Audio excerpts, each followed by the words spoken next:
Download aplikasi Tarbiyah Sunnah di handphone Anda. Tersedia di Google Play dan App Store.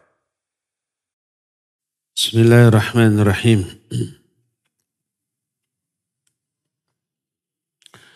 Assalamualaikum warahmatullahi wabarakatuh. Innal hamdalillah nahmaduhu wa nasta'inuhu wa nastaghfiruh. Wa na'udzu billahi min syururi anfusina was sayyiati a'malina. May yahdihillahu fala mudilla lahu wa may yudlil fala hadiya lahu. Wa ashhadu an la ilaha illallah wahdahu la syarika lah. Wa ashhadu anna Muhammadan abduhu wa rasuluh. Ya ayyuhalladzina amanu taqullaha haqqa tuqatih wa la tamutunna illa wa antum muslimun. Wa ba'd. Ikhwati fillah, azani Allah wa iyyakum. Baik para hadirin di jamaah Masjid An-Nafi' Dago yang Allah muliakan, juga para pendengar radio Tarbiyah Sunnah Bandung dan radio-radio lain yang ikut nge-relay, serta para pemirsa beberapa stasiun TV dan para netizen. Kita kembali berjumpa untuk melanjutkan kajian fiqih al-asma'ul husna. Pada pertemuan yang lalu kita sudah selesai membahas salah satu nama sekaligus sifat Allah, yaitu Al-Halim. Kita lanjutkan ke nama berikutnya, Al-Haqqu dan Al-Mubin. Adapun nama Al-Haqqu bagi Allah terdapat di 10 ayat dalam Al-Quranul Karim. Di antaranya surah Yunus 32, fadzalikumullahu rabbukumul haqqu. Famadza ba'dal haqqi illa dhalal fa anna tusrafun. Kata Allah Azza wa Jalla, itulah Allah sebagai Rabb kalian yang al-haqq. Tidak ada setelah kebenaran kecuali kebatilan. Setelah di sini berarti maknanya selain. Kalau ada kata-kata ba'da berpasangan dengan illa, maka ba'da di sana maknanya nafi, artinya tidak. Tidak ada kebenaran, famadza ba'dal haqqi, tidak ada, maka tidak ada selain kebenaran kecuali kesesatan, maka bagaimanakah kalian bisa terpalingkan? Ini yang pertama. Kedua, Al-Hajj ayat 62. Dzalika bi anna Allaha huwal haqqu wa anna ma yad'una min dunihi huwal batil wa anna Allaha huwal aliyyul kabir. Yang demikian itu karena Allah lah yang haqq, dan apa-apa yang mereka sembah selain Allah adalah batil. Dan sungguhnya Allah maha tinggi dan maha besar. Ketiga, dalam surah Al-Mu'minun 116, fata'ala Allahul malikul haqqu la ilaha illahu rabbul arsyil karim. Maka maha tinggilah Allah sebagai malik dan sebagai al-haqq, sebagai raja dan sebagai al-haqq. Tidak ada sembahan yang hak selain dia. Dialah pemilik arsy yang mulia. Dan banyak lagi ayat lain, semuanya ada 10 yang menjelaskan salah satu nama sekaligus sifat Allah adalah al-haqq. Adapun al-mubin hanya ada di 1 ayat, itu pun bersanding dengan al-haqq. Yaitu dalam surah An-Nur ayat 25, yauma idzin yuwaffihimullahu dinahumul haqq wa ya'lamuna annallaha huwal haqqul mubin. Pada hari itu Allah akan menjelaskan atau membalas kepada mereka tentang pengamalan agama mereka dengan sebenarnya. Dan mereka mengetahui bahwa Allah lah Al-Haq dan Al-Mubin. Inilah dua nama bagi Allah, Al-Haq dan Al-Mubin. Adapun arti Al-Haq adalah alladzi la syakka fihi wa la raib, la fi dzatihi wa la fi asma'ihi wa sifatihi, la fi uluhiyatihi. Makna al-haq adalah zat yang tidak perlu diragukan lagi dari aspek apapun. Baik dalam hal zatnya, nama-namanya, sifat-sifatnya, termasuk keuluhiyahannya. Makna keuluhiyahan, hak untuk disembah. Dialah satu-satunya sesembahan yang benar. Tidak ada sembahan lain selain Dia yang benar. Dialah sumber kebenaran. Nama-namanya, sifat-sifatnya juga benar. Seluruh perbuatannya, ucapannya juga benar. Agamanya, syariatnya juga benar. Seluruh berita yang bersumber dari Dia pasti benar. Janjinya juga benar dan pertemuan dengannya juga benar. Jadi makna al-haq sumber segala kebenaran dari seluruh aspek. Apapun yang berasal dari Dia itu pasti benar. Nabi SAW suka membuka sholat malamnya dengan bacaan doa iftitah yang isinya menetapkan makna tentang al-haqnya Allah. Seperti hadis dari Ibnu Abbas radhiyallahu anhu.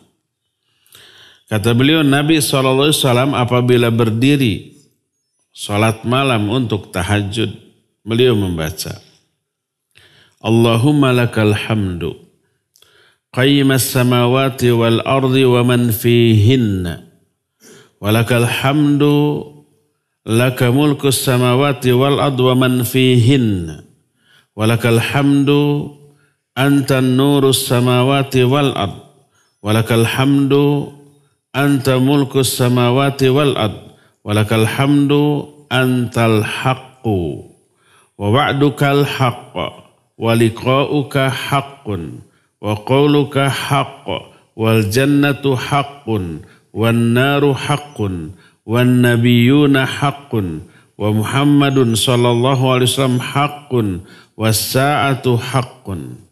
Allahumma laka aslamtu wa bika amantu wa alaika tawakkaltu wa ilaika anabtu wa bika khasamtu wa ilaika hakamtu faghfir li ma qaddamtu wa ma akhartu wa ma asrartu wa ma a'lantu antal muqaddimu wa antal muakhir la ilaha illa anta.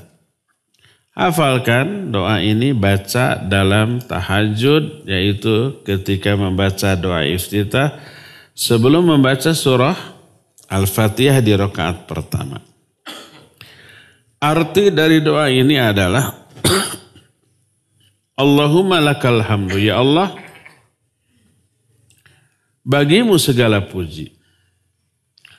Qayyimus samawati wal ardi wa man fihinna, penegak langit dan bumi dan apa-apa yang ada di dalamnya. Bagimu segala puji, Raja langit dan bumi beserta seluruh isinya. Dan bagimu segala puji, Engkaulah cahaya yang menerangi langit dan bumi. Bagimu segala puji, Engkau penguasa langit dan bumi. Dan bagimu segala puji, Engkaulah yang hak, yang benar. Janjimu adalah benar. Pertemuan denganmu adalah benar. Ucapanmu adalah benar. Surgamu adalah benar. Nerakamu benar. Para nabimu benar. Muhammad SAW benar. Hari kiamat juga benar. Ya Allah, hanya kepada Engkau kami pasrah. Hanya kepada Engkau kami beriman. Hanya kepada Engkau kami bertawakal. Hanya kepada Engkau kami kembali. Hanya karena Engkau kami memusuhi. Memusuhi juga karena Allah. Siapa ya yang layak dimusuhi? Orang kafir, orang musyrik dan seterusnya. Dan hanya kepada Engkau kami berhukum. Ampuni ya Allah dosaku yang dulu ataupun yang akan datang. Baik yang aku rahasiakan ataupun yang aku lakukan secara terang-terangan. Engkau yang awal dan Engkau yang mengakhirkan, tidak ada sembahan yang hak selain Engkau. Jadi makna al-haq adalah sumber kebenaran. Semua yang berasal dari Allah pasti benar apapun itu. Allahnya sendiri adalah benar. Zatnya, namanya, sifatnya, perbuatannya, agamanya, syariatnya.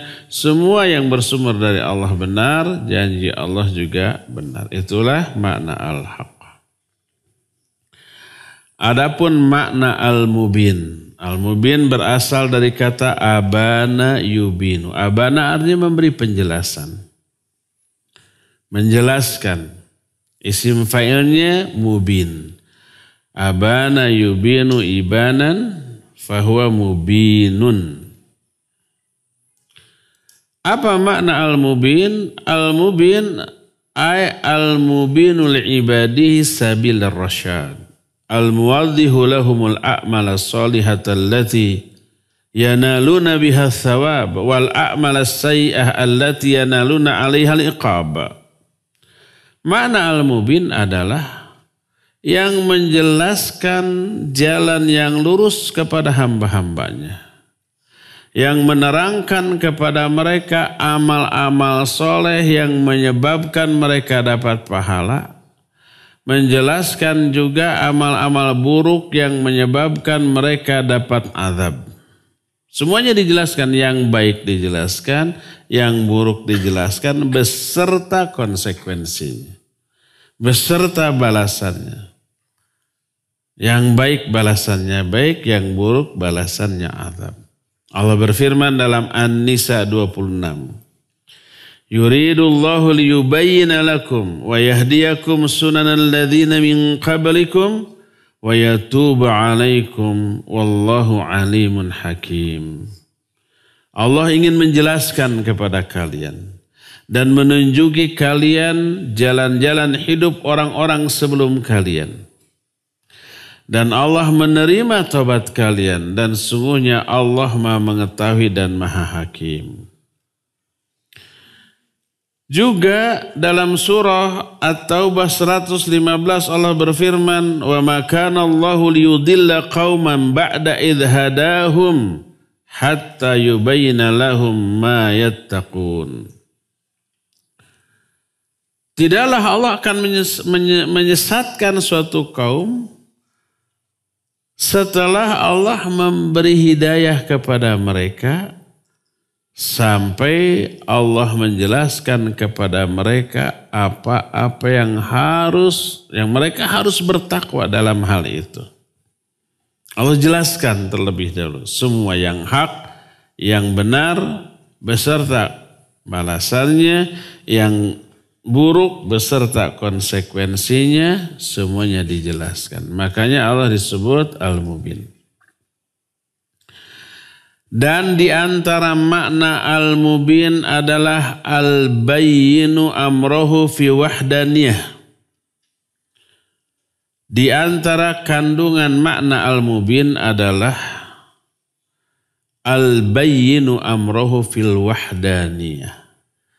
Adalah yang jelas urusannya atau perintahnya dalam hal keesaan Allah. Maknanya Allah telah menerangkan bahwa Allah satu-satunya ilah, sesembahan yang benar, yang sudah terjelaskan dan tidak ada serikat baginya, tidak ada sekutu, tidak ada tandingan baginya dalam hal itu.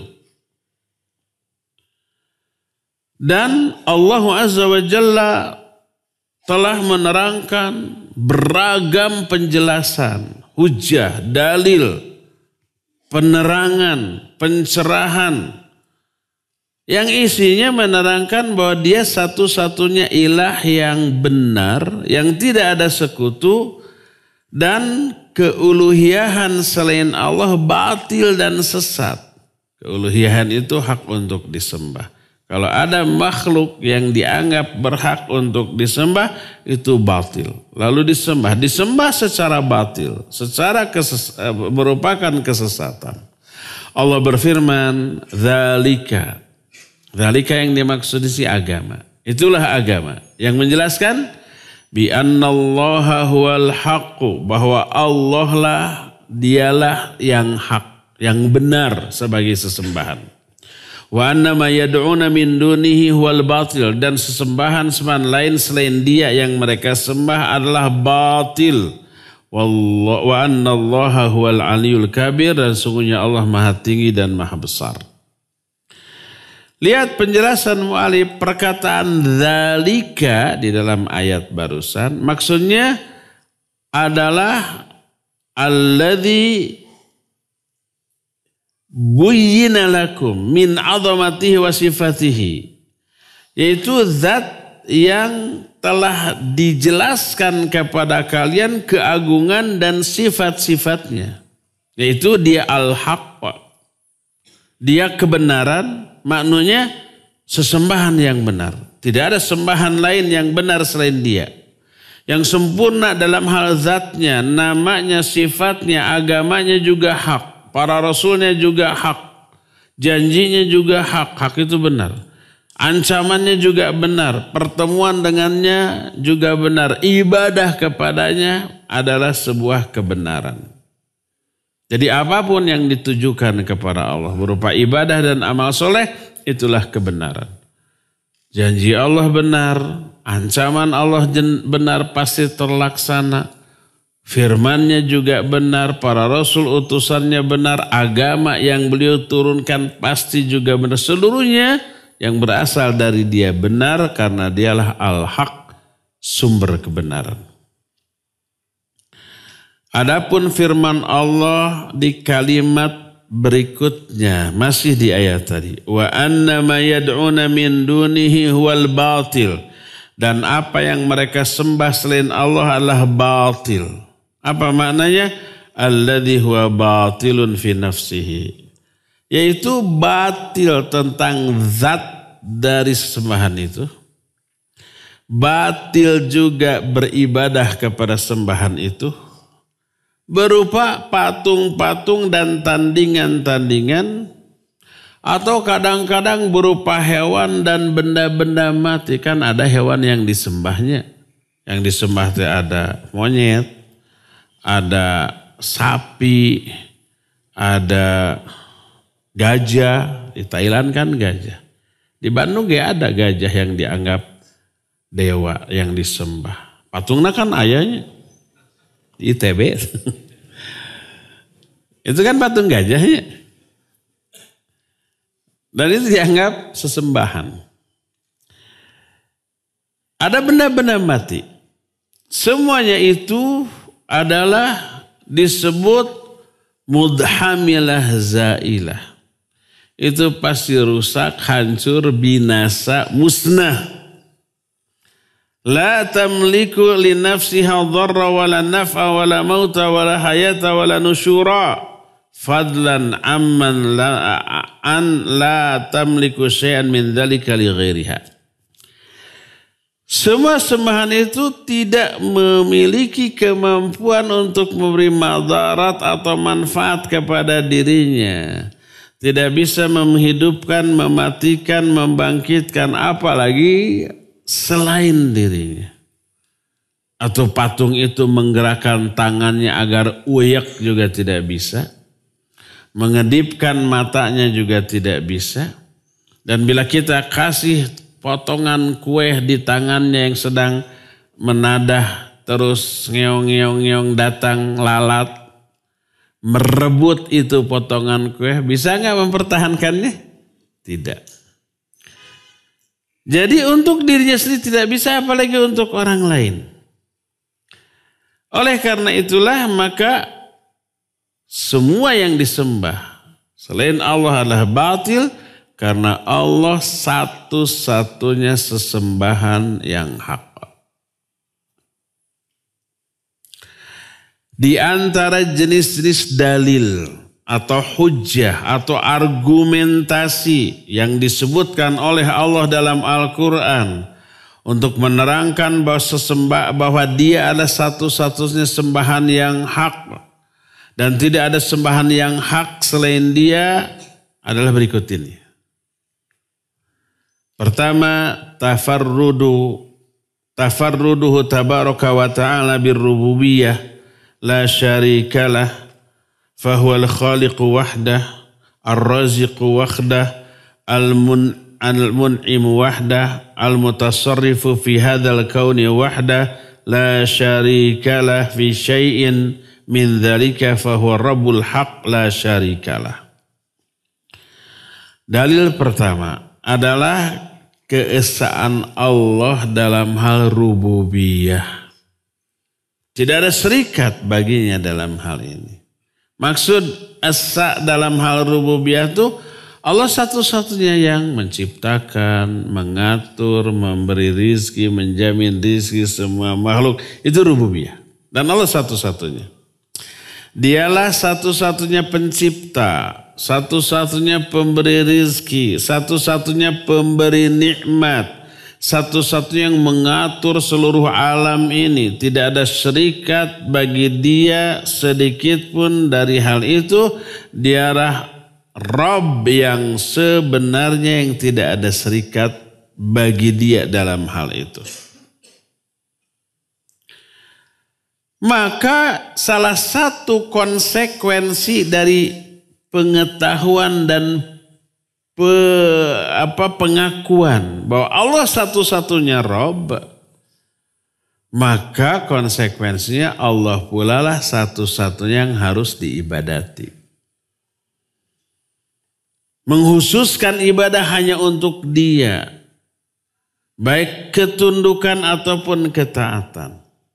Makanya sering Allah menyuruh ibadah kepada manusia dalam Al-Quran setelah sebelumnya menjelaskan peran Allah dalam menciptakan dan mengatur alam jagat raya ini. Karena Allah yang menciptakan, yang mengatur, maka sembahlah Allah olehmu. Gitu.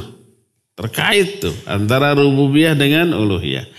Coba lihat Al-Quran surah Al-Hajj 61 sampai 66. Dzalika bi anna Allaha yulijul laila fin nahar wa yulijun nahara fil lail wa anna Allaha sami'un basir. Coba lihat. Dzalika bi anna Allaha huwal haqq wa anna ma yad'una min dunihi huwal batil wa anna Allaha huwal aliyul kabir. Yang demikian itu karena Allah lah yang memasukkan malam ke siang, memasukkan siang ke malam, dan Allah Maha mendengar dan mengetahui. Ini kerububihan Allah kan? Mengatur siang dan malam itu kerububihan Allah. Lalu diikuti dengan ayat yang demikian itu karena Allah lah satu-satunya sesembahan yang hak. Dan apa yang mereka sembah selain Allah itu batil. Dan Allah maha tinggi dan maha kabir. Terus ayat berikutnya. Alam tara anna Allah anzala minas samai ma'an fatusbihul ardu mukhdarrah. Inna Allah latifun khabir. Lahu ma fis samawati wa ma fil ard wa inna Allah lahuwal ghaniyul hamid. Alam tara anna Allah sakhkhara lakum ma fis samawati wal fulka tajri fil bahri bi amri wa yumsikus samaa an taqa'a 'alal ard illa bi idnihi. Inna Allaha bin nasi la raufur rahim wa huwa alladhi ahyakum thumma yumitukum thumma yuhyikum innal insana kafura. Kata Allah, apakah engkau tidak melihat bahwa Allah lah yang menurunkan air dari langit. Lalu bumi pun menjadi hijau karena air tersebut. Sesungguhnya Allah Maha Latif dan Maha Khabir. Latif sudah kita terangkan. Baginya lah apa yang ada di langit dan miliknya lah apa yang ada di bumi. Dan sungguhnya Allah Maha Ghani dan Maha Hamid. Maha kaya dan Maha terpuji. Tidakkah engkau lihat bahwa Allah lah yang telah menundukkan bagi kalian apa yang ada di bumi. Termasuk perahu-perahu yang berlayar di lautan atas perintah Allah. Allah menahan langit agar tidak jatuh menimpa bumi kecuali dengan izinnya. Sesungguhnya Allah Maha Rauf dan Maha Rahim kepada manusia. Dialah Allah yang telah menghidupkan kalian lalu mematikan kalian. Nanti dihidupkan lagi kalian. Di akhirat sungguhnya manusia itu benar-benar kufur. Ini semua menjelaskan rububiyah Allah. Bagaimana Allah mengatur alam termasuk menundukkan semua yang ada di langit dan di bumi ini untuk manusia itu kerububiyahan Allah. Coba lihat surah Yunus 31-32. Qul may yarzuqukum minas sama'i wal ard amma yamliku sam'a wal absar wa man yukhrijul hayya minal mayyit wa yukhrijul mayyita minal hayy wa may yudabbirul amr fasayaquluna Allah faqul afala tattaqun fadzalikumullahu rabbukumul haqq famadza ba'dal haqqi illa dhalal fa anna tusrafun.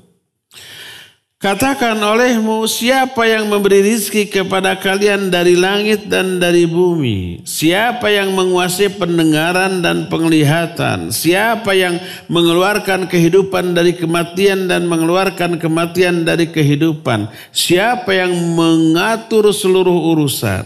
Ini tentang rububiyah Allah ya. Maka mereka pasti akan menjawab Allah. Nah, coba lihat. Kalau begitu kenapa kamu tidak bertakwa dengan cara ibadah kepadanya? Itulah Allah Rabb kalian yang sebenarnya.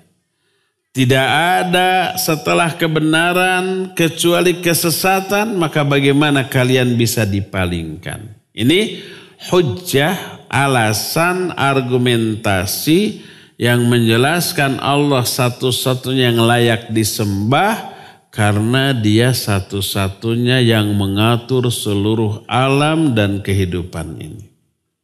Ini yang pertama, hujjah yang pertama. Kedua, dzikruhu subhanah li asma'ihil husna wa sifatihil ula. Ad-dalah ala kamalihi wa jalalihi wa azamatihi. Wa annahul mustahaqqu lil ibadati wahdah duna siwah.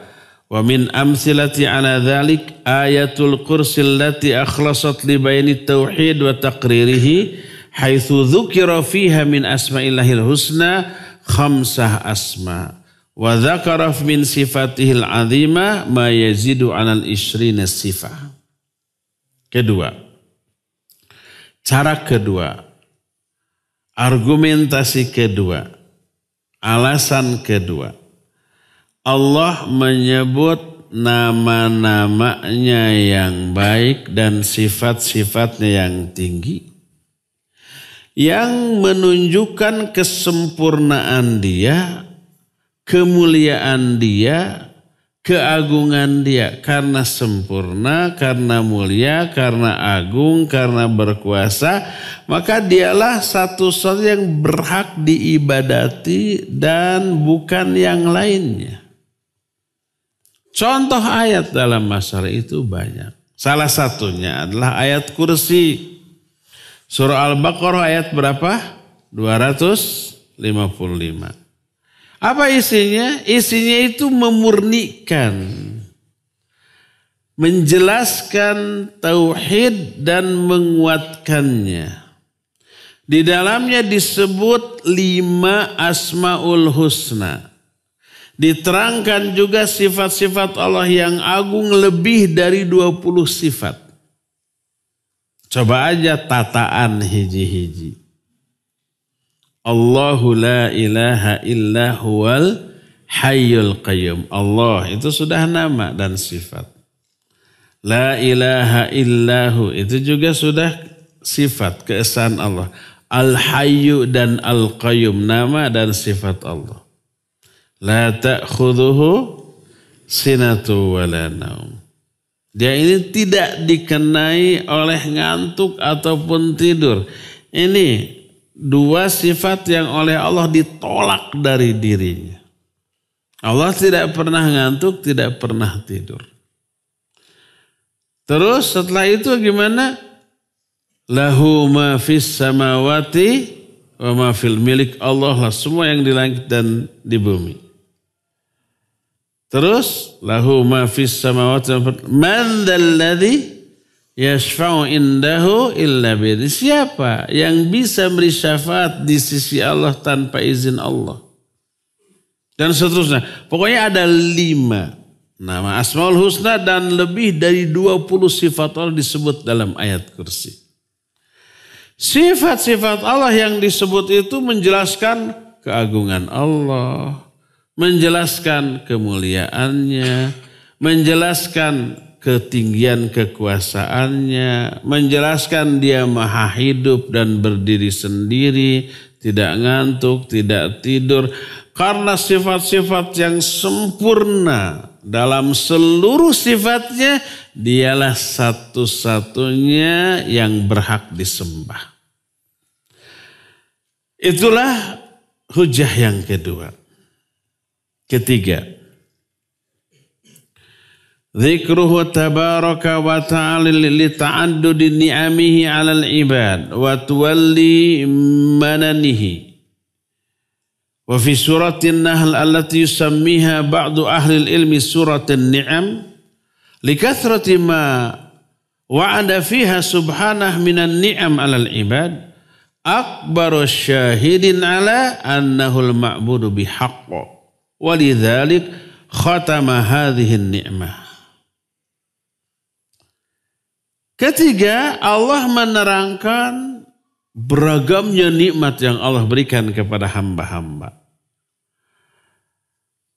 Terus menerusnya karunia pemberian Allah kepada makhluknya. Diterangkan dalam surah An-Nahl oleh sebagian ulama, surah An-Nahl itu disebut surah Ni'am. Ni'am itu jamak dari nikmat. Jadi satu surat memiliki beberapa nama, banyak. Al-Fatihah banyak namanya, ya. Termasuk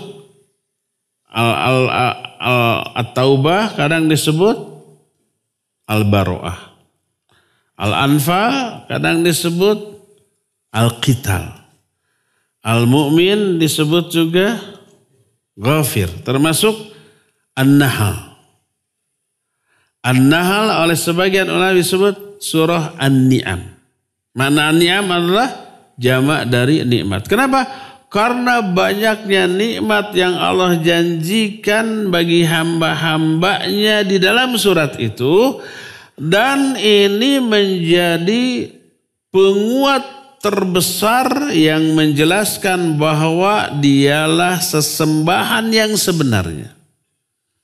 Makanya setelah Allah menjelaskan beberapa nikmat yang diterangkan, Allah tutup ayat itu dengan mengatakan, kadzalika yutimmu ni'matahu 'alaikum la'allakum tuslimun fa in tawallaw fa innama 'alaikal balagul mubin ya'rifuna ni'matallah thumma yunkirunaha wa aktsaruhumul kafirun. Kata Allah, demikianlah kami sempurnakan. Demikianlah Allah telah menyempurnakan nikmatnya kepada kalian agar kalian patuh, tunduk, taat kepadanya. Ibadah kepadanya.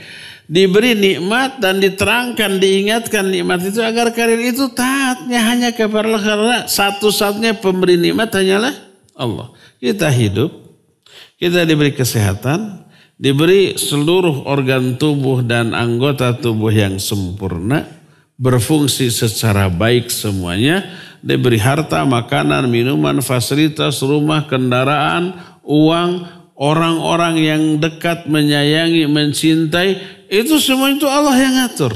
Sebagai nikmat yang tidak bisa dihitung dan tidak bisa dinilai dengan harta.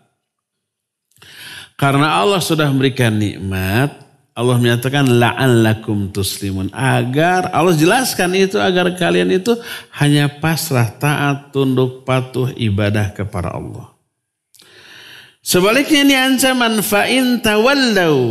Kalau mereka itu berpaling, tidak mau ibadah, tidak mau tunduk patuh, fa'inna ma'alaikal balagul mubin. Kewajibanmu hai Muhammad hanya menyampaikan kepada mereka. Ya'rifuna ni'matallah thumma yunkirunaha. Mereka mengakui, mengetahui ini semua nikmat Allah, tapi kemudian mereka ingkari dan kebanyakan mereka kufur. Ini penjelasan ketiga. Jadi Allah menyuruh ibadah dikaitkan dengan karena Allah telah memberi banyak nikmat. Kalau yang pertama Allah menyuruh ibadah karena Allah memiliki sifat rububiyah. Maknanya rububiyah itu Allah yang menciptakan, Allah menghidupkan, memberi nikmat, memberi rezeki, mengatur. Karena itu pantas Allah disebut ilah atau yang layak disembah. Yang kedua adalah penjelasan bahwa keagungan Allah Subhanahu wa taala, nama-nama yang baik, sifat-sifatnya yang mulia menyebabkan Allah satu-satunya yang layak disembah. Yang ketiga, alasan Allah satu-satunya yang layak disembah adalah karena Dia satu-satunya sang pemberi nikmat dan pengatur nikmat. Bisa dicabut ini nikmat? Ya pasti bisa. Suatu saat pasti dicabut. Keempat, ini yang membuat kita tenang mengarungi hidup walaupun terasa pahit, nyeri tur perih. Dzikruhu subhanah li ijabatihil mudtarrin wa kasfihi kurbatal makrubin wa la yaqdiru ala dzalika ahadun siwah. Salah satu alasan kenapa Allah satu-satunya yang berhak disembah adalah Allah menerangkan karena Allah satu-satunya yang mengijabah doa orang-orang yang kepepet. Sedang ditimpa musibah, kesulitan, berdoa diijabah. Allah satu-satunya yang melepaskan mereka dari kesulitan yang menghimpit kehidupannya. Tak ada sesuatu pun yang mampu melakukan hal itu selain Allah. Allah berfirman dalam surah An-Naml 62. Amma yujibul mudtarra idza da'ahu wa yakshifu su'a wa yaj'alukum khulafa'al ard a ilahun ma'allah qalilan ma tadhakkarun. Kata Allah, siapa yang mengijabah doa orang yang sedang kesulitan ketika dia berdoa, lalu Allah mencabut, menghilangkan kesulitan pada dirinya. Ayat ini mengisyaratkan doa ketika kita mengalami musibah itu didengar. Apapun musibahnya, sakit, atau kita sedang sedih, kita diburi orang kemudian kita kecewa, merasa sumpek, atau apapun musibah yang sedang kita alami membuat kita ini gak nyaman, banyak-banyak berdoa kepada Allah. Itu lebih didengar oleh Allah. Karena kan kita dan sering kita ungkapkan satu hadis qudsi yang sahih riwayat Bukhari Muslim. Di akhirat nanti, ini hadisnya panjang, tapi salah satu kalimat aja yang ada kaitan dengan apa yang sedang kita bahas. Allah berfirman, Ya ibna Adam maridtu falam ta'udni. Wahai anak Adam, dulu waktu kalian hidup di dunia, aku sakit, tapi kalian tidak melayat aku. Kenapa? Ditegur tuh. Anak Adam itu menjawab, Rabbi kaifa a'uduka wa anta rabbul alamin. Ya Allah, bagaimana kami akan melayatmu padahal engkau rabbul alamin. Engkau penguasa, pengatur seluruh alam, masa Allah sakit? Kalau sakit, kemana melayatnya?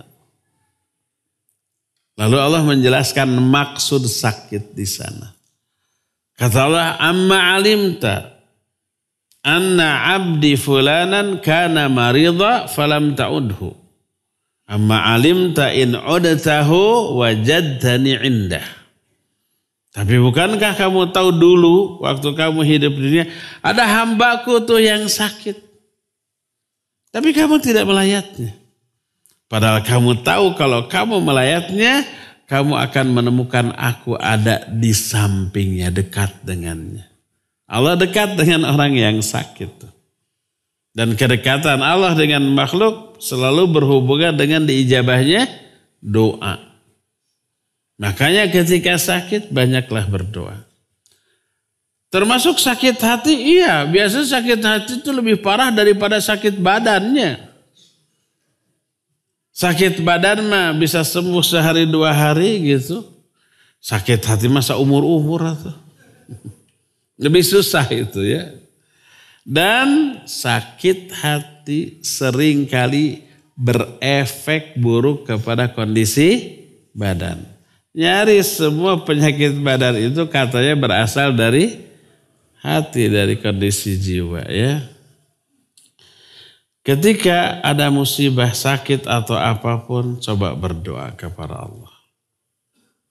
Inilah yang keempat. Jadi karena Allah selalu menjawab doamu, selalu memberikan jalan keluar dari kesulitanmu, selalu melepaskan kamu dari berbagai macam masalah dalam hidup, maka Allah pula lah yang berhak disembah satu-satunya, tidak yang lain. Sampai orang musyrik juga begitu tuh. Ketika mereka di daratan, mereka menyembah Allah, tapi menyembah juga selain Allah. Pas mereka ke lautan, dihantam oleh gelombang, terancam nyawanya, mereka tidak minta keselamatan kepada berhala yang mereka sembah, tapi kepada Allah. Kata Allah, فَإِذَا غَشِيَهُمْ مَوْجٌ كَالظُّلَلِ دَعَوُوا اللَّهَ مُخْلِصِينَ لَهُ الدِّينَ. Ketika mereka dihantam oleh gelombang di tengah lautan, mereka berdoa hanya kepada Allah mukhlisina secara ikhlas, dan doanya dikabul. Falamma najjahum ilal barri, ketika Allah menyelamatkan lagi mereka ke daratan, faminhum, di antara mereka mujtahid, ada yang ingkar lagi. Dalam ayat lain, fa idahum yusyrikun. Mereka musyrik lagi. Jadi Allah lah satu-satunya yang mengijabah doa, satu-satunya yang melepaskan kalian dari kesulitan, maka Allah pula satu-satunya yang berhak disembah. Itu yang keempat. Kelima, ikhbaruhu an nafsihi bi annahu an-nafi ad-dhari an-nafi ad-dharu al-mu'tiul mani'u wa anna man siwahu la yamliku syai'an min dhalika li nafsihi wa la li ghairihi.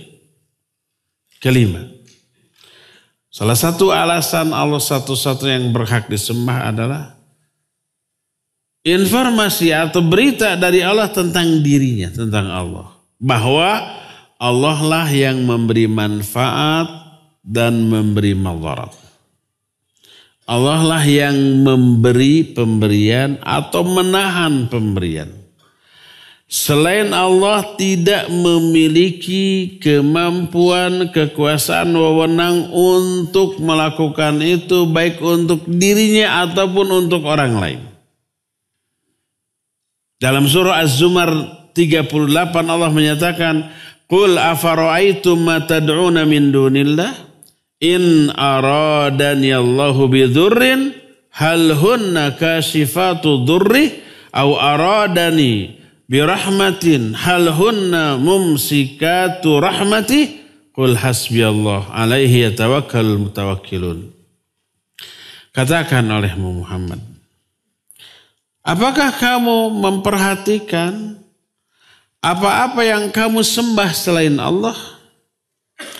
Kalau Allah menghendaki keburukan bagiku, apakah yang kalian sembah selain Allah itu bisa melepaskan keburukan itu dari diriku? Atau kalau Allah menghendaki rahmat untukku, apakah berhala yang kalian sembah itu bisa menahan rahmat ini dariku? Tentu saja tidak. Katakan oleh Muhammad, hasbi Allah, cukuplah bagi kami Allah. Cukup Allah yang kami sembah. Karena hanya Allah yang melepaskan kesulitan, yang menahan pemberian. Hanya kepadanya lah seluruh makhluk bertawakal kepada Allah Azza wa Jalla. Jadi karena Allah satu-satunya yang bisa memberi dan bisa menahan pemberian, memberi manfaat, memberi madarat, makanya Allah pula satu-satunya yang layak diibadati. Selain Allah tidak. Itulah yang kelima. Keenam. Ikhbaruhu subhanah an diqqati san'ihi lil makhluqat wa badi'i ijadihi lil kainat. Qala Allah Ta'ala, Allahu alladhi ja'ala lakumul arda qarara was samaa binaa wa sawwarakum fa ahsana suwarakum wa razaqakum minat thayyibat. Dzalikumullahu rabbukum fatabarakallahu rabbul alamin. Keenam. Kenapa hanya Allah yang boleh kita sembah? Karena berita dari Allah tentang rincian ciptaan makhluk dan bagaimana Allah berkreasi mengadakan makhluk tanpa model, tanpa contoh. Badi' itu menciptakan tanpa contoh. Bid'ah itu melakukan amalan tanpa ada contoh. Satu akar kata dengan bid'ah, badi'. Jadi Allah menginformasikan secara rinci bagaimana dia menciptakan makhluk. Dan bagaimana Allah berkreasi dalam mengadakan makhluk tanpa contoh, tanpa model. Karena Allah satu-satunya yang memproses semua kejadian. Tanpa contoh, tanpa model, maka dialah satu-satunya yang layak untuk disembah. Allah berfirman dalam Ghafir ayat 64. Allah lah yang telah menjadikan bumi terhampar bagi kalian. Langit tertata. Dan telah membentuk kalian dengan sebaik-baik bentuk. Dan telah memberi rizki kepada kalian dari yang baik-baik. Dirinci ya. Bagaimana Allah mengatur kehidupan manusia, menciptakan langit dan bumi untuk kepentingan manusia. Dirinci oleh Allah ya. Itulah Allah Rabb kalian. Maka maha barokah Allah Rabbul Alamin. Penguasa semesta alam. Karena Allah satu-satunya yang mengatur seluruh kehidupan, hanya Allah pula lah yang layak diibadati. Ini yang keenam. Ketujuh, dan ini poin terakhir, hujjah terakhir. Ikhbaruhu an haqaratil awthan wa ajziha wa annaha la tamliku syai'a. Berita dari Allah tentang hinanya, lemahnya berhala-berhala yang disembah oleh manusia. Dan berhala itu tidak memiliki kemampuan sedikit pun untuk apapun. Baik berhala itu berupa benda mati seperti patung, batu, pohon, atau benda hidup seperti manusia atau binatang-binatang, kan binatang disembahnya ketika hidup itu. Itu lemah dan tidak memiliki kemampuan apa-apa. Allah berfirman menjelaskan hal ini dalam surah Al-Hajj 73 dan 74. Ya ayyuhan nas duriba mathalun fastami'u lah. Innal ladzina tad'una min dunillah la yakhluqu dzubaba wala ijtama'u lah wa iyaslubhumudz dzubabu syai'a la yastankidhuhu minhu dha'ufat talibu wal matlub ma qadarullaha haqqa qadri innallaha laqawiyyun aziz. Hai manusia, telah diberikan gambaran, perumpamaan bagi kalian. Maka dengarkan, perhatikan perumpamaan ini, ilustrasi ini. Sesungguhnya berhala-berhala yang kalian sembah selain Allah, mereka itu tidak bisa menciptakan sekalipun seekor lalat, walaupun mereka semua berkumpul kerjasama untuk hal itu. Hanya seekor lalat, makhluk kecil aja nggak bisa. Bahkan iyaslubhumudz dzubab syai'a. Kalau ada seekor lalat ciptaan Allah, ya, merampas apa yang ada di tangan berhala-berhala kalian, itu tidak bisa menyelamatkannya. Seperti yang saya bilang tadi. Ketika ada patung umpama lagi menengadahkan tangan, patung yang mereka sembah posisinya macam-macamnya. Simpan kue sapuruluk aja. Terus itu kue sapuruluknya diambil oleh lalat atau binatang kecil lain. Geleber di bawah hiber.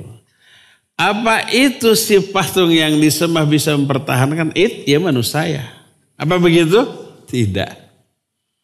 Gak bisa berbuat apapun.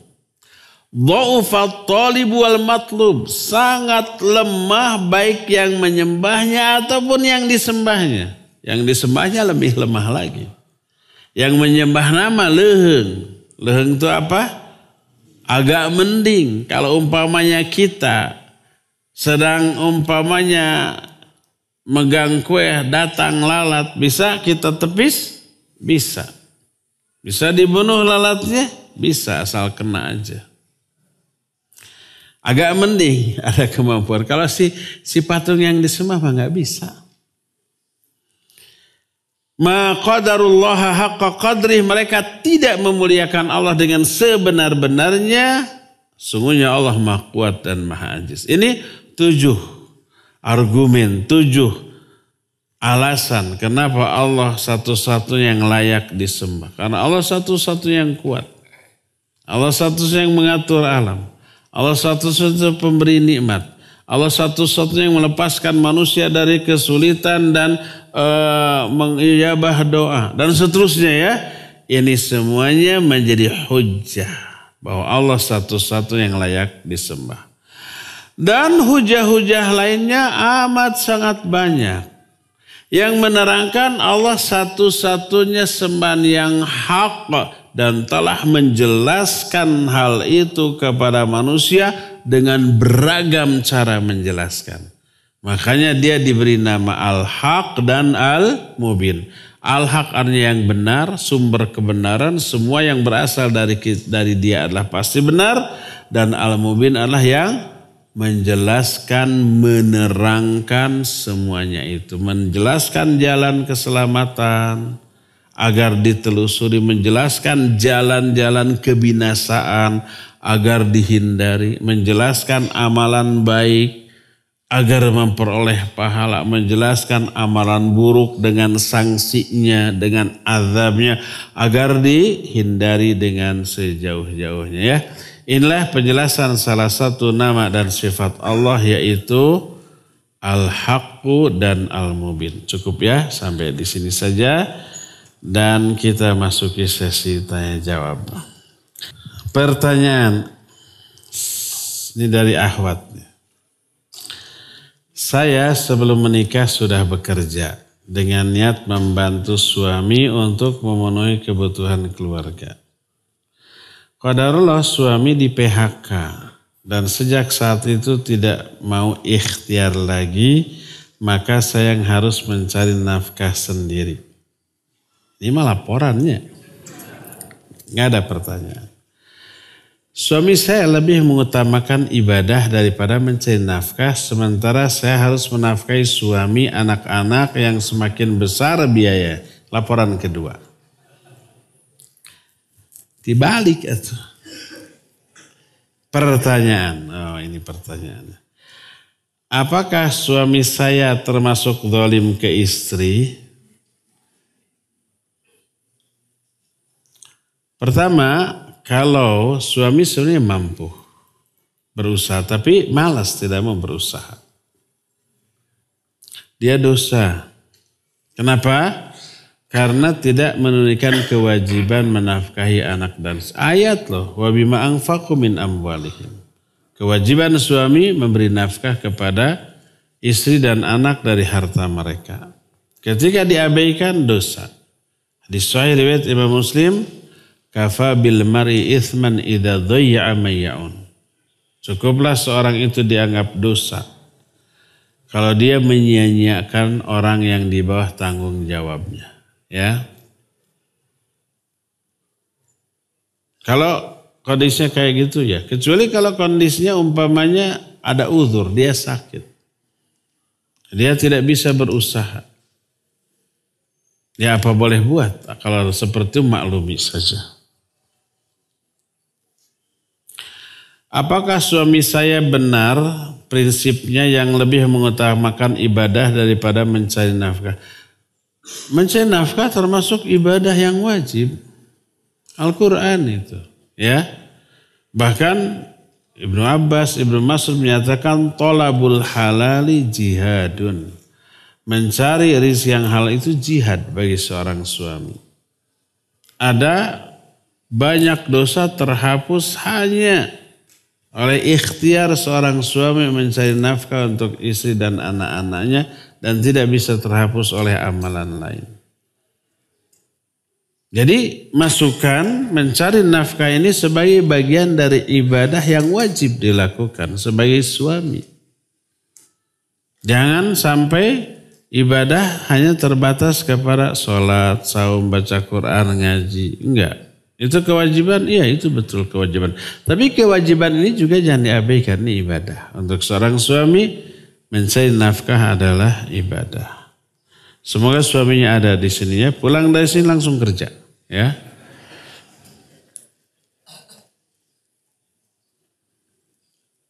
Ini masalah keluarga kedua nih. Curhat dewai. Ustaz, apa termasuk alasan syar'i jika seorang istri meminta cerai karena sudah tidak cinta dengan suaminya? Sudah habis cintanya. Jangan langsung dihabiskan. Bukan karena orang ketiga, melainkan karena su'ul khuluqnya, akhlaknya pika sebelin. Ketidakcocokan kepribadian sehingga istri tidak lagi merasa bisa maksimal dan tidak ikhlas melayani. Ada nggak di zaman Nabi perempuan kayak gini? Ada. Dan oleh Nabi SAW dibolehkan bercerai? Ya dibolehkan. Gitu lah. Kumaha ada ya tuh. Kalau sudah tidak suka. Jadi sebelum menikah itu kelihatan baik akhlaknya ya. Sebenarnya nggak kelihatan, cuma nggak tahu Melamar hanya lihat tongkrongan, tampilan, lumayan kasep. Pendidikannya, sarjana. Tapi pika sebelum akhlaknya. Baru ketahuan setelah menikah. Nggak nyaman. Iya, itu sering terjadi. Ya. Maka ikhwan agar tidak dikomplain, perbaiki akhlak. Sejak sekarang, nanti saya kalau sudah mau punya istri, mau baik akhlaknya. Jangan gitu sejak sekarang, sejak masih jomblo, perbaiki akhlak. Bukan sekedar untuk istri, tapi untuk diri kita. Kita harus memiliki kemuliaan akhlak. Ini kasus rumah tangga ketiga. Beda-beda. Bagaimana hukum jika kedua orang tua sudah bercerai namun anak perempuan ternyata tidak mendapatkan restu dari ayahnya untuk menikah? Beda ya kasusnya. Apakah seorang anak perempuan harus dapat restu ayah untuk menikah? Apakah untuk wali nikah nantinya adik kakak laki-laki yang menjadi wali nikah saat ayah tidak memberi restu dan tidak mau menjadi wali nikah? Lihat alasannya. Kalau alasan si ayah tidak merestui itu syar'i, ikuti ayah. Umpamanya. Berkaitan dengan kondisi si akhwat. Akhwat itu masih sangat dibutuhkan oleh orang tuanya. Kalau sudah menikah nanti nggak bisa lagi dibutuhkan. Urgen sekali. Maka ayah hanya bilang jangan dulu nikah. Nah tunda lah sebentar aja 10 tahun. Karena ibu butuh bantuan, sudah sakit-sakitan macam-macam. Ikuti. Ya. Contoh alasan syar'i kedua, sudah dibolehkan nikah tapi nggak setuju dengan orangnya karena agamanya. Orang ini kelihatan umpamanya mengabaikan sholat, ngerokok macam-macam. Akhirnya ayah tidak merestui. Bukan karena pernikahannya tapi karena calon mantunya. Ikuti ya, cari lagi yang lain. Yang kira-kira ayah ibu setuju. Karena ayah dan ibu secara umum ya menginginkan pasangan terbaik dari sisi agama bagi anaknya, dari putrinya. Adapun kalau alasannya tidak syar'i bahkan bertolak belakang dengan syariat. Ada ikhwan agamanya bagus. Tapi ayah tidak setuju. Karena jenggotan, karena cingkrang, karena jidatnya hitam. Nggak setuju, ini tidak syar'i, bahkan bertolak belakang dengan syariat. Maka berupayalah untuk memberi penjelasan. Patahkan argumentasinya. Bapak mah nggak suka dengan jenggot, kan itu bukan untuk bapak, untuk saya mah suka banget gitu kepada yang berjenggot gitu. Itu jidatnya hitam, gampang, kayak pakai lotion hilang ke salon juga gitu ya. Itu cingkrang, jelaskan. Sampai argumentasi dipatahkan. Pokoknya ini untuk saya, bukan untuk bapak. Kalau kekeh tidak mau, apapun yang terjadi bapak nggak mau, udah lapor ke KUA, bilang bapaknya begitu. Nanti KUA yang panggil, dijelaskan. Kalau kekeh, KUA bisa memutuskan pakai wali yang lain, kakak atau adik atau paman atau wali hakim. Ya, nanti KUA yang memutuskan. Selalu ada solusi insya Allah ya.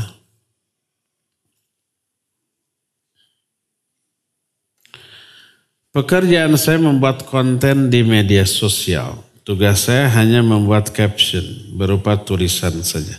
Tapi yang dijual di kantor saya adalah jasa untuk menyediakan akun langganan pada aplikasi menonton dan aplikasi berlangganan musik. Apakah saya yang kerjakan dan penghasilnya haram? Karena tulisan yang saya buat secara tidak langsung mengajar orang untuk berlangganan menggunakan aplikasi tersebut. Kalau aplikasi itu bersifat umum, objektif, bisa digunakan untuk kebaikan, bisa digunakan untuk keburukan. Aplikasi ini bisa untuk umpamanya mendengar ceramah, tidak hanya musik kan. Sama dengan TV, sama dengan radio. Orang buat radio bisa dipakai untuk mendengarkan musik, nyanyian, lagu, bisa untuk kajian. YouTube begitu, TV juga begitu. Pisau bisa untuk membunuh, menodong, bisa untuk ngiris bawang, mesek buah. Umum. Maka boleh. Tanpa harus bertanya kepada calon pembeli, ini untuk apa nih? Saya jual pisau, untuk apa dulu? Bisa untuk nodong. Kalau untuk nodong saya nggak kasih. Nggak perlu. Nggak perlu bertanya. Kita jualan pisau, kita tahu pisau itu manfaatnya banyak. Untuk keburukan atau kebaikan. Jual. Ternyata itu dipakai untuk nodong membunuh, kita nggak dosa. Karena manfaat pisau banyak. Termasuk untuk kebaikan. Kecuali kalau dia bilang, saya beli pisau, saya bunuh tuh orang itu. Jangan. Kalau dia bilang begitu. Ya. Kalau tidak bilang, kita nggak perlu nanya. Untuk apa nih? Untuk nodong ya? Enggak. Benar. Enggak, nggak terpercaya. Untuk mesek buah. Bohong. Nggak perlu kekeh ya. Jual saja sudah ya. Kalau dia tidak bilang untuk merampok atau membunuh. Termasuk aplikasi tadi. Bisa dipakai nyetel musik. Bisa dipakai nyetel murotal. Bisa dipakai untuk nyetel kajian-kajian. Ya, manfaatnya banyak. Gak masalah kita jual. Adapun nanti orang yang membeli menyalahgunakan itu tanggung jawab dia. Kita jual pisau, jual golok, jual celurit untuk kebaikan. Ternyata si pembeli menggunakan untuk keburukan, itu bukan tanggung jawab kita ya. Itu tanggung jawab dia.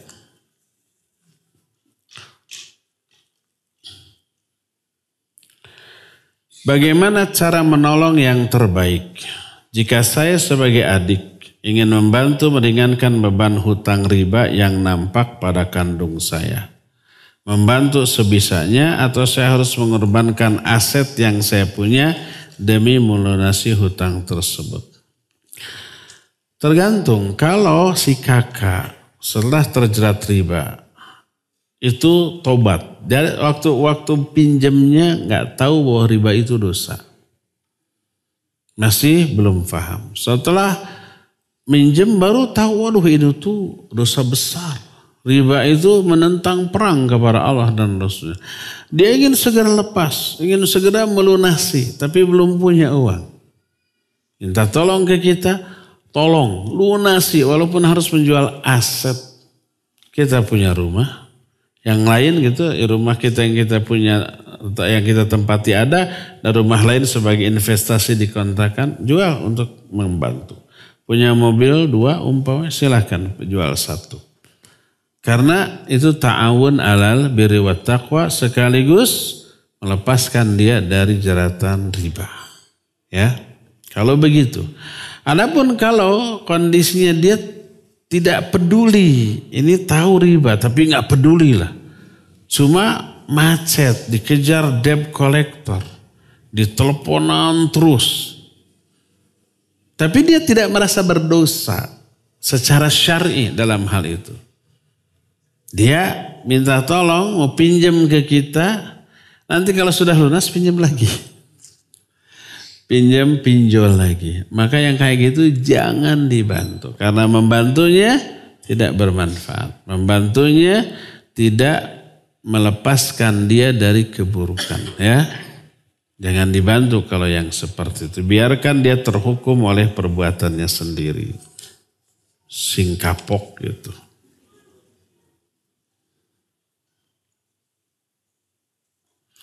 Apakah kalau kita berdoa saat sujud harus diawali oleh salawat? Bagusnya diawali, diakhiri oleh salawat. Setelah kita berdoa, wa sallallahu ala nabiyina Muhammadin wa ala alihi wa ashabihi wassalam, ya. Bagusnya. Karena salawat termasuk salah satu faktor di penguat diijabahnya doa. Ingin bertanya Ustaz, apa hukumnya jika kita ucap sarang hejo, sarang haeyo? Nama burung apa? Sambil jari jempol dan telunjuk disatukan seperti orang Korea. Jempol dan gini? Ini apa arti? Sarang haeyo. Ada yang bilang itu tanda panggilan ibadah orang Yahudi. Masa orang Korea ke Yahudi? Kan agamanya bukan Yahudi, Korea mah ya. Apa arti sarang haeyo? Apa arti? I love you. Oh ya, itu mah bukan ibadah. Oh gini. Oh sering lihat gini. I love you gitu ya. Love you. Iya, itu kalau itu sudah menjadi ciri khas mereka, ciri khas orang kafir, ciri khas orang ahli maksiat, jangan diikuti. Tasyabbuh, man tasyabbah biqaumin fahuwa minhum. Siapa yang menyerupai kebiasaan suatu kaum, dia termasuk kepada kaum itu ya. Kumaha kalau ingin mengatakan I love you, udah I love you. Ana uhibbuka, ana uhibbuki, sudah.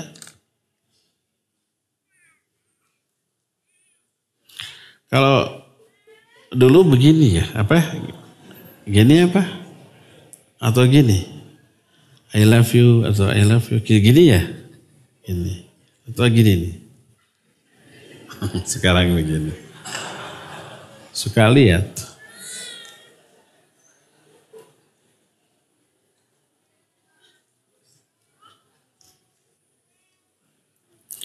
Untuk akikah, apakah ada batas waktu, harus hari ke-7 atau boleh di waktu lain? Ulama ikhtilaf. Kalau saya pribadi, lewat hari ke-7, saya nggak akikah. Kalau umpah pas hari ke-7, tidak memungkinkan atau tidak ada uang. Sudah lewat, hari ke-20 baru ada uang 1 miliar, nggak akan akikah. Tapi sebagian ulama membolehkan kapan saja, ya. Maka kalau ada orang yang akikah setelah setahun baru akikah, ngundang saya akan datang ikut makan. Kambing loh, jadi tutup.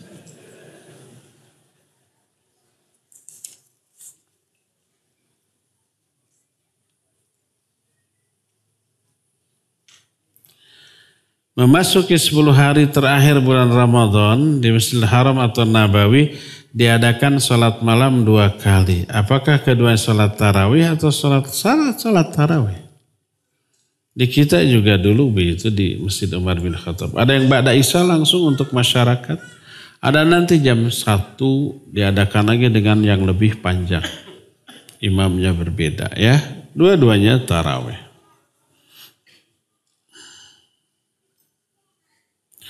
Bolehkah menggambar hanya kepala makhluk hidup saja? Tidak boleh. Kalau badan saja boleh.